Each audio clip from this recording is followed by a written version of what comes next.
All right, and happy Friday to everybody. So, today we'll be taking a look at the Crusades, the holy war of the medieval period between the European Christians and the Middle Eastern Muslims. All right, so we begin with the call for the First Crusade. Now, the ultimate goal is control of the city of Jerusalem, the holy city of the major three faiths, the Jewish people, Christians, and Muslims. So Judaism, Christianity, and Islam. Now, Jerusalem, there is, the region of Palestine, which is like modern day Israel. That's where it's located. It had fallen to Arab invaders in the 600s. So we're looking at about 400 years after this fact for a lot of the Crusades, with like 400 or 500 years later. Now, the city, which is now mostly Muslims, they had a tolerance for other religions, so they just put up with Christians and Jews.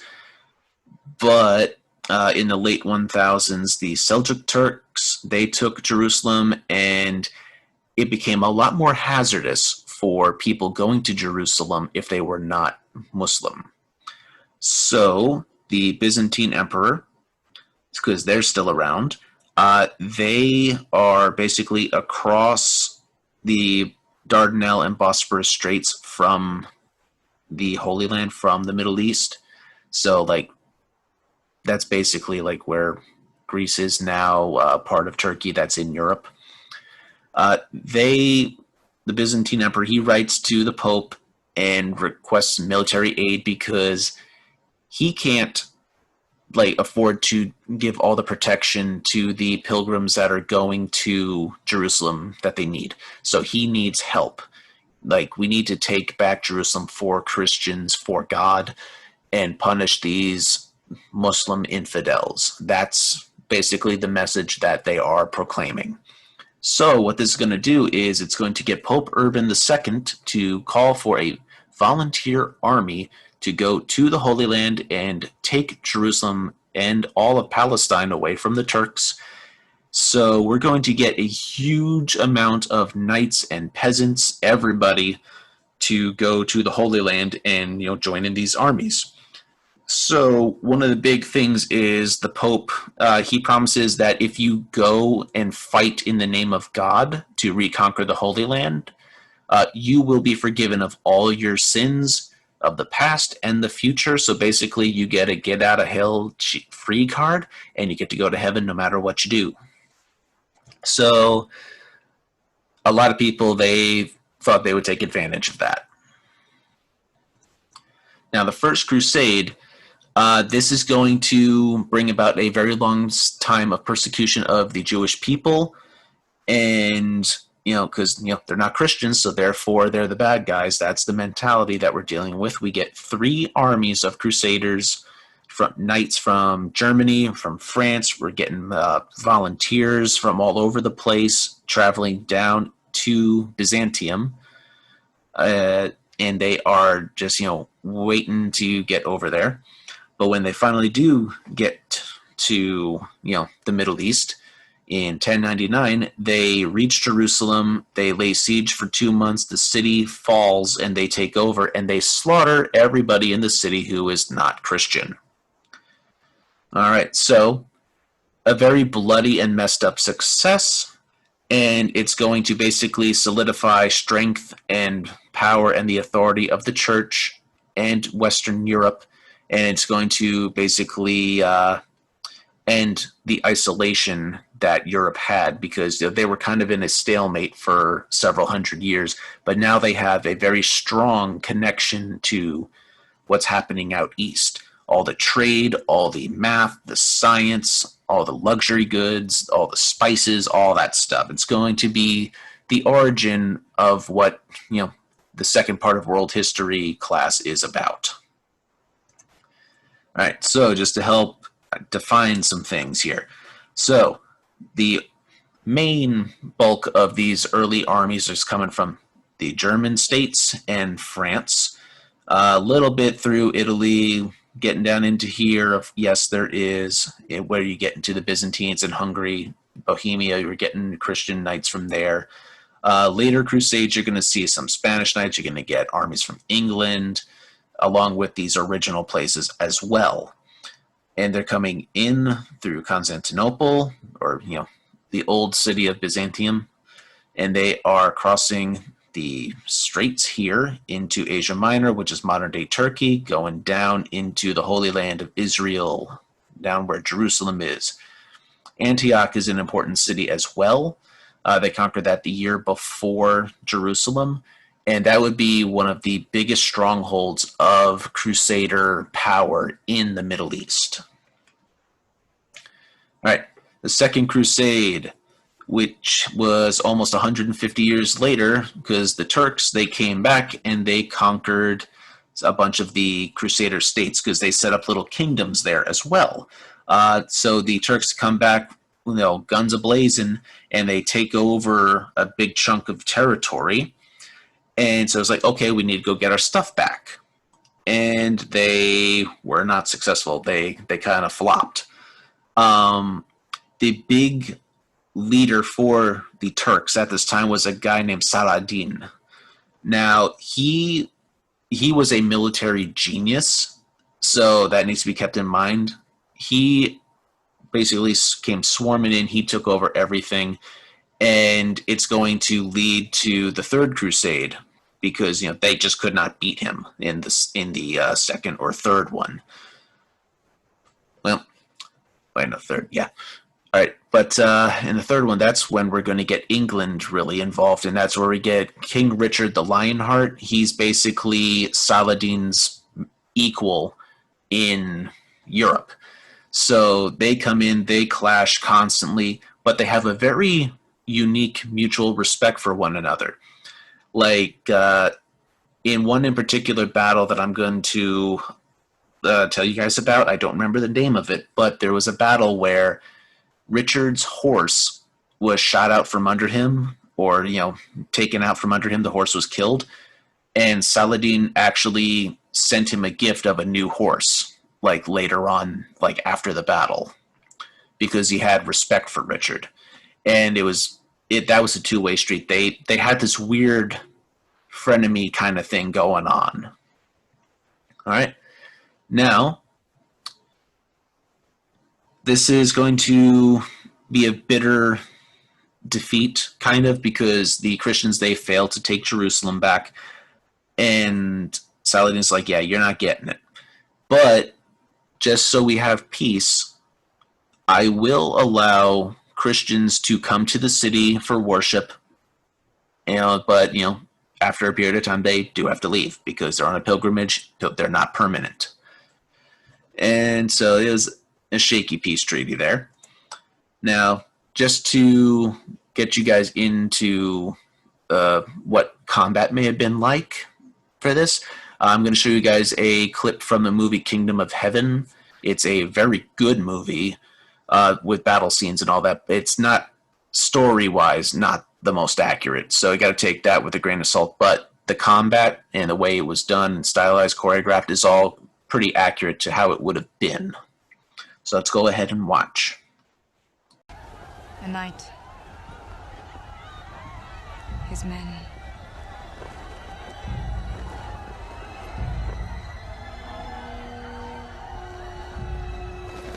Are you with me?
All right, something that I should have also mentioned with the clip, the reason why so few Christian guys, the knights on horseback, were charging against all of those Muslim cavalry war fighters, is because they were protecting like innocent people, like pilgrims and just the peasants that couldn't protect themselves against an army. So just a little heads up on that, on why they chose such a losing fight to fight. All right. Now, so the Crusades are organized in the 1200s. We have some additional ones going in. This is when they start to lose sight on the religious aspect of the Crusades, and they start to make it more about politics and money. So when you lose focus of what the original cause was for whatever it is you're fighting for, that's when bad things happen. So just like the Fourth Crusade, 1204, the Crusaders attack their ally, the Byzantine Empire. They attack the city of Constantinople. This is a Christian city, and they basically destroy a huge chunk of it, slaughter a bunch of people, steal a whole bunch of stuff. And this is going to be part of the reason why there are such bad feelings between the Eastern Orthodox Church and like the Catholics of the West in Europe. Because like when we talk about the Great Schism come next week, we're going to see like that there is a divide in the church, and this is going to be one group of Christians against a separate group of Christians for the Fourth Crusade. They never actually fought against any Muslim armies here. So while those armies were successful in gaining, stuff to bring home, it was a failure because it did not actually accomplish the goal of trying to retake the Holy Land. And there would also be other like things that happen in the Crusade that are really messed up. Like there was one crusade called the Children's Crusade. Now, yes, and I do mean like kids. So there was a friar, like a monk from a monastery, going around, and he was basically preaching how children are protected by God, and an army of children could successfully win, the Holy Land back. So we got, thousands of children to follow him to war. But once he got to the coast, he sold them all into slavery, and that's the last we ever heard of him. So yeah, other messed up stuff. All right. So the effects of the Crusades. So they failed to gain control of Palestine. They were a complete flop, the Crusades. So it's going to actually break down the feudalism system, because there are fewer knights and nobles around, because a lot of them did get killed over time, like fighting the Crusades. So there's a lot more land available that the kings and queens would then take for their own. So that increases their power and authority, making more of a crown-centered politics system. So we're going to have more contact with the advanced Byzantine and Muslim civilizations. So people are going to have more access and demand for luxury goods such as spices and silks and all of these fancy things. And we're going to also, from the Muslims, the Crusaders learned many useful skills. So that's going to be like navigation and new technologies. So that's just some stuff to keep in mind for when we get to like the Age of Discovery, once we get into the World 2 information. All right, so don't really need to worry about that. And so next time, when we come back, we'll be talking about some economic stuff and the Black Death. All right, so tune in for that.